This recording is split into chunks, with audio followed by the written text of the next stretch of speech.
Hello, my name is Jamie, and this is Supplier to News. For today's topic, we will be discussing Goldman Sachs 1 Million Black Women Initiative that was recently announced a couple of weeks ago. As always, if you like the content we provide, please make sure you like the video, subscribe, leave a comment, and also share with other people who may find this information useful. All right, let's go ahead and get started.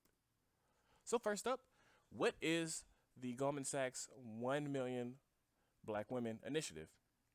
So I copied this straight from the website, which there is a link below to this initiative, as well as a brief breakdown of what they're trying to accomplish here.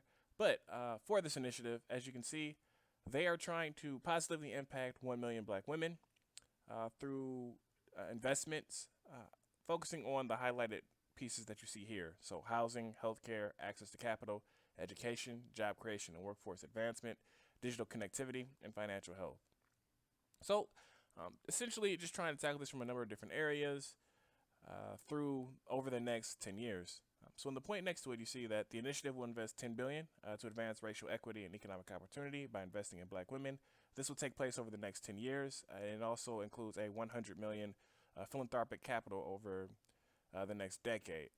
Now, the whole purpose of this, and we'll get into this a little bit more, they did a research called Black Womenomics, where they were trying to take a look at, if we were to invest in this community, what that would mean for GDP, job creation, things like that, as well as there have been other studies about, things that we've all heard about, wealth gaps, black women versus other groups, things of that nature.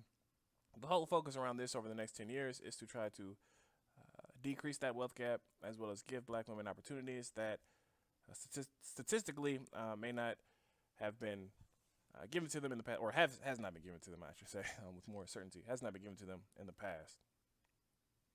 Now, who is involved with this initiative? So Goldman Sachs isn't just, they didn't just create this initiative and then just say, okay, let's go. They have connected with prominent people as well as organizations in an effort to make this successful, which we will get into what success means in a minute.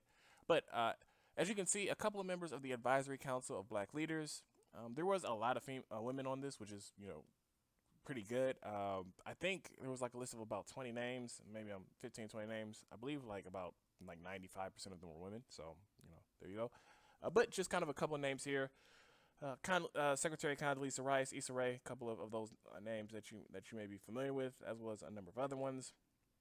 In addition to that, they are partnering with other organizations, which include, as you can see, all of the sororities, essentially, the National Council of Negro Women, Power Rising, Black Women's Roundtable, et cetera, et cetera. They're also connecting with various mayors and HBCUs, and once again, in an effort to make this successful. So as you can see, there's really in addition to pushing this initiative, it appears as if they're partnering with people that may assist, that could assist in this being successful. I'm sure that there are people who are wondering kind of what this means. How do you apply? Exactly what are they looking at in order to invest over these next couple of years? And these are the people or the organizations that will be helping to support that and hopefully directing Goldman Sachs in the right direction. So I kind of mentioned this before. Womenomics was a research piece where they essentially estimated that black women have the potential to create 1.2 to 1.7 million U.S. jobs and increase the annual U.S. GDP by up to 450 billion in current U.S. dollars. So that's really, kind of the final output that they're looking to have when it comes to this. So over the next 10 years. So that is, kind of the ultimate goal here. Now, one question that I had is metrics of success, right? This is a great initiative. Nobody's going to, say anything negative about Goldman Sachs in terms of how they're trying to support black women. But I do have the question, and when we see initiatives like this, we should always be asking the questions, exactly what are the metrics of success? So they did put out one piece, specific initiative, which is the initiative 1 Million Black Women, is named for and guided by the goal of impacting the lives of at least 1 million black women by 2030. Now, you can see the questions that I have, what does this mean exactly, right? I gave, or I've been thinking through the example of, let's say you Goldman Sachs invest in a class for women, black women to code, right? And let's say, at the end of it, there's a test. It's 3 months long. At the end of it, it's a test. There's 100 black women, and all black women pass that test. Is that a metric of success? How does those 100 ladies, passing that class, how does that exactly impact the other piece here, which is go towards increasing GDP, creating more jobs? Like how does that exactly work?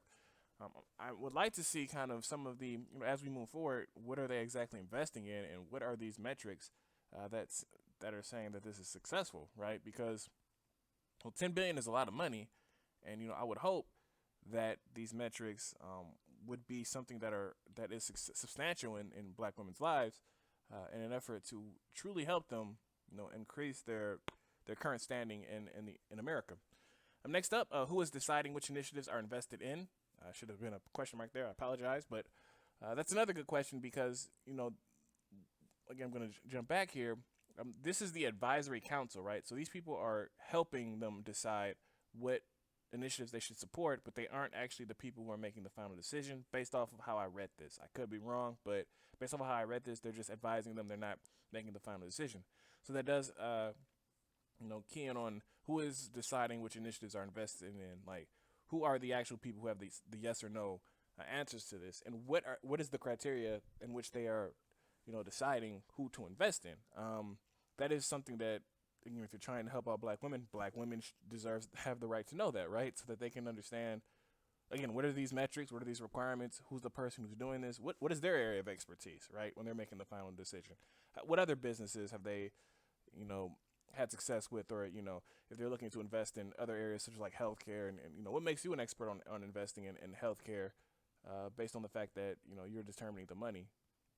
That just seems, fair to me to understand, who are the people making this, to ensure that they are experts in their fields as well as they are divvying out this money and taking advice from, the people who they've selected. And then lastly, and I continue to say this, is how is success measured?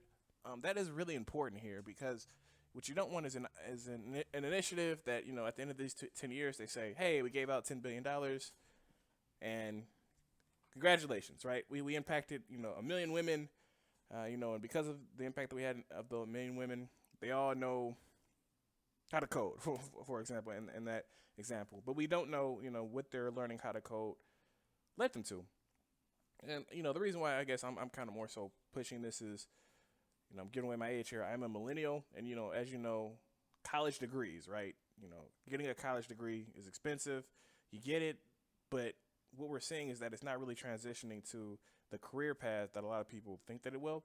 So, in using that example, with this initiative, let's just hope that, the money that's being divvied out, won't be at the end of it. People are looking at, I spent 4 years for this college degree and didn't really give me anything.